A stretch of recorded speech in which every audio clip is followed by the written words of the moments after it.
All this month, we're celebrating the lives of black public servants who helped make the UK what it is. All too often, we forget that black history and British history are one and the same. Black history is our history. So let's learn from it and build a better future for us all. It's Black History Month, bitches. We've only gone and got ourselves a new coin, courtesy of Her Majesty's Treasury, who have gifted us this freshly minted 50p. Diversity built Britain. Except it didn't, and that's bullshit. It's utterly false. It's phony. It's the invention of the false past. Because again, there is this desperate claim to assert that we've always been racially diverse. It's not true. 2.5 million of these beauties will be in circulation from tomorrow. You know you've got an identity crisis on your hands when a coin like this turns up in your wallet next to the commemorative £2 1807 abolition coin. And herein lies the double bind. We're meant to simultaneously believe that blacks have been excluded, ostracised, and kept on the margins of society as slaves in bondage with no free will, no agency or opportunity, but also acknowledge their unequivocal role as the pioneers, visionaries, and unparalleled architects of Britishness itself. We're expected to juggle their legacy between disenfranchised, impoverished outcasts with their status as industrious and formidable entrepreneurs, who chiefly govern the nation's success. We're meant to acknowledge them as the backbone of a society they've always been excluded from. They have been forbidden from social participation, but have been more socially active than the rest of us combined.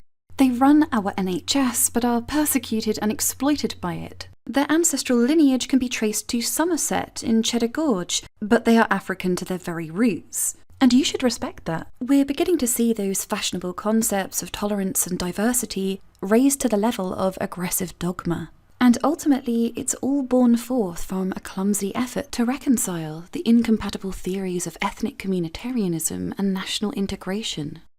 I could give you all the usual caveats about the rewriting of history, but you already know this. That point will always be valid, but more so is the fact that this is an anatomical perversion.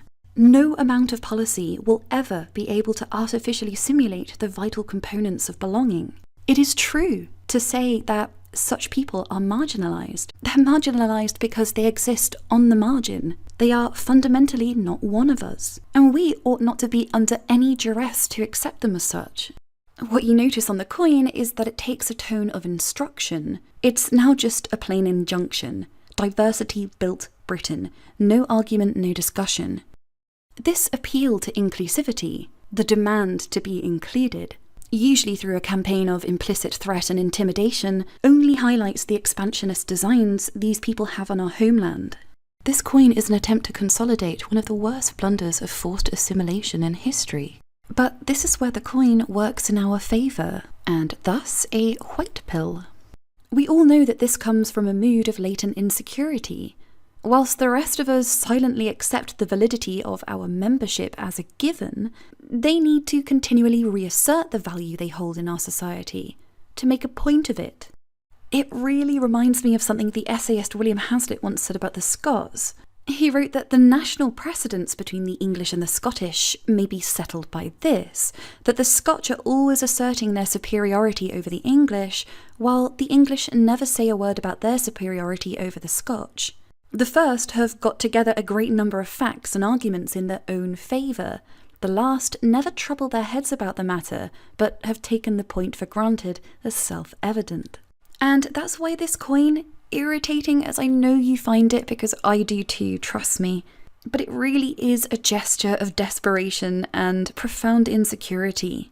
It's also a sophistic argument on behalf of the state, attempting to justify the crushing defeat of multiracialism. No other coin of ours I can think of needs to explain itself. All of these landmarks and icons are implicit, so that's the one thing you really ought to keep in mind here. It's the brainchild of people who are overtly self-conscious of their not belonging, and it's a terrible sadness on their part. But I wouldn't go feeling too sorry for them, because it's also their attempt to make a bid for ownership.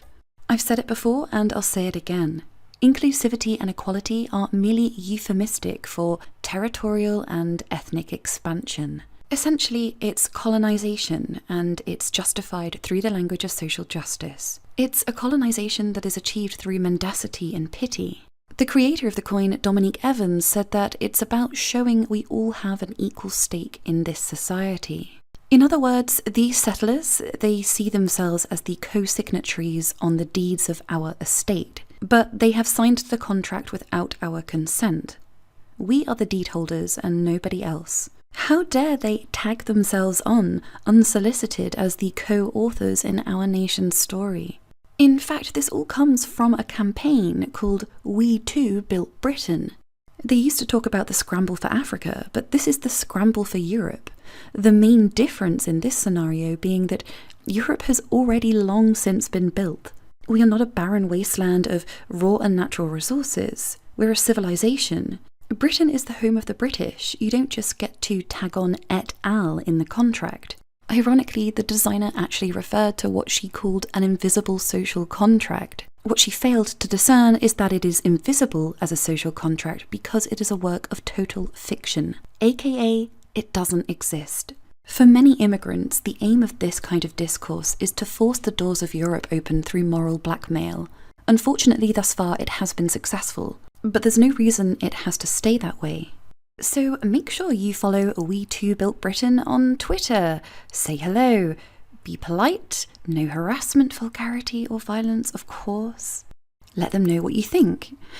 You can also sign this petition. Now, petitions do not work, and it's not going to go anywhere, but it is an opportunity simply to register your discontent.